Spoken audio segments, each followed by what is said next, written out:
तो अभी एक न्यूज़ सामने आई है जिसमें कि चेन्नई के कस्टमर थे, उन्होंने लिया था स्कोडा की कुशाक। लगभग 16,70,000 की पड़ी थी गाड़ी। और गाड़ी लेने के लगभग 30 दिनों में ही गाड़ी में बहुत सारे न्यूमरस इश्यूज आने लग गए।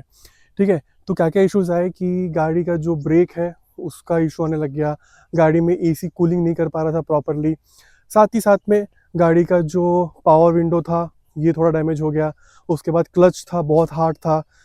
तो ये न्यूमरस इश्यूज आने लग गए और गाड़ी के 30 दिन में, मतलब 30 दिन हुए थे गाड़ी लेते हुए और ये इश्यूज आने लग गए। तो जाहिर सी बात है, कस्टमर गया डीलर के पास। जो डीलर था, गुरुदेव मोटर्स करके नाम है डीलर का। तो उनके पास गया और उन्होंने कंप्लेंट रेज किया। तो ऑफ कोर्स डीलर बोलेंगे कि ठीक है, देखते हैं गाड़ी कैसी गाड़ी है आपकी। सर्विसिंग पे लेके गए और गाड़ी अंडर वारंटी थी, तो ऑफ कोर्स वारंटी में बहुत सारे पार्ट्स चेंज हुए। गाड़ी सबमिट थी अंदर, तो बहुत दिनों तक कस्टमर को भी इशू हुए कि गाड़ी में प्रॉब्लम है, गाड़ी ठीक नहीं हो रही है। At the and issue solve नहीं हो पाया। ठीक है, सो फिर ये ब्लेम गेम चालू हो गया। तो गुरुदेव मोटर्स बोलता है कि ये स्कोडा का इशू है, स्कोडा बोलता है कि डीलरशिप का इशू है, और ये आगे पीछे बैक एंड फोर्थ होने लग गया।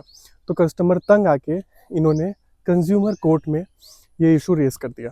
और कंज्यूमर कोर्ट में फिर ये इशू चला चला चला चला चला एंड देन तो कंज्यूमर कोर्ट में ये इशू चलने के बाद उन्होंने अन्ना यूनिवर्सिटी को डायरेक्शन दिया कि आप इंस्पेक्ट करो गाड़ी में और बताओ कि क्या गाड़ी रिपेयर होने लायक है या ये मैन्युफैक्चरिंग डिफेक्ट है। ठीक है, तो अन्ना यूनिवर्सिटी के लोग गए, गाड़ी को रिपेयर किया, गाड़ी को चेक किया, और तो ये रिपोर्ट में ये आया कि गाड़ी रिपेयर होने लायक ही नहीं है। गाड़ी में पहले से बहुत सारे इश्यूज थे और ये मैन्युफैक्चरिंग डिफेक्ट है।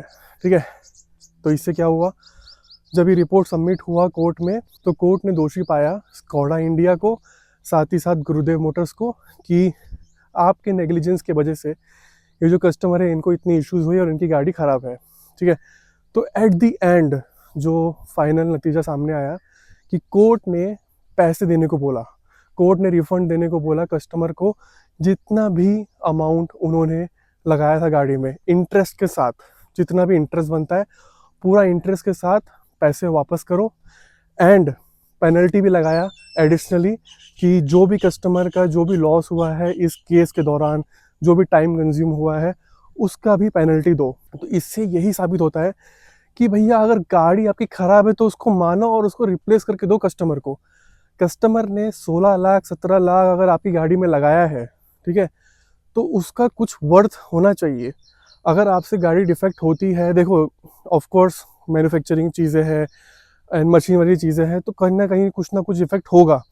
बट आप उसको एग्री करो ना। अगर आप एग्री नहीं कर पा रहे हो, उसको आप मतलब कस्टमर के ऊपर थोप दे रहे हो गंदी गाड़ी, तो फिर ये सब चीज़ें होगी और एट दी एंड आपका क्या है, ब्रांड वैल्यू खत्म होगा। ठीक है, लोग के ऊपर आपका ट्रस्ट कम हो जाएगा।